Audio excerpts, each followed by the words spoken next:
আজকে আমি একটু ফিনাইল দিয়ে ঘরটা মুছবো, কেন বলো তো? ফিনাইল অনেকে ফিনাইল দেওয়া হয় না, তো ভাবছি একটু ফিনাইল দিয়ে ঘরটা মুছি, আর একটু সেন্ট হবে। এই ফিনাইলটা তো খুব সুন্দর সেন্ট, তাই জন্য একটু ফিনাইলটা দিয়ে একটু মুছে দিই ঘরটা। বালতিটা এদিকে রাখি।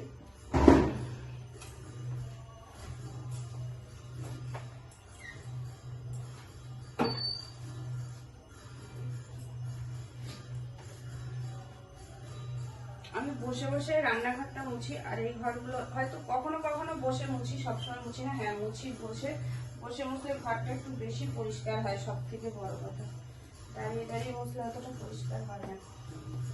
আর একটু ফ্যানটা শীতকালের দিন, কিন্তু আমি ফ্যানটা চালিয়ে দিচ্ছি, না হলে ঘরটা শুকাবে না, সেই জন্য। তাই জন্য হয়তো ফ্যানের আওয়াজ পাবে।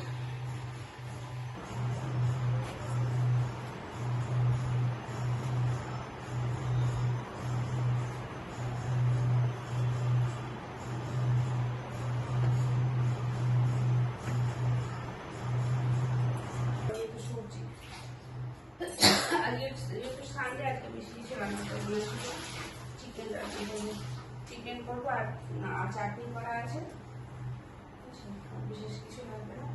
এই দিয়ে ভাবছি আজকে ছেড়ে দেবো। আর তো ঘর পোছা হয়ে গেল, আর ফুল আনবো আর একটু চিকেন আনবো। এখানেও ফ্যানটা চালাতে হবে, না হলে শুকাবে না। এখানেও ফ্যানটা চালিয়ে দেবো।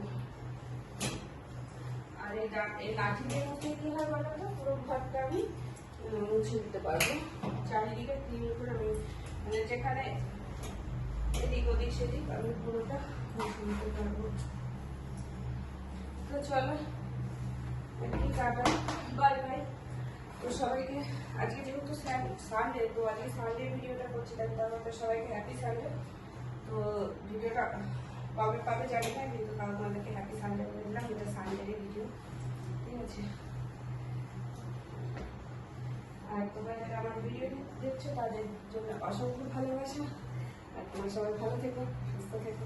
চলো, আমার ব্লগটা যদি ভালো লাগে তোমরা লাইক করো, কমেন্ট করে জানিও কেমন লাগলো, অবশ্যই কমেন্ট করে।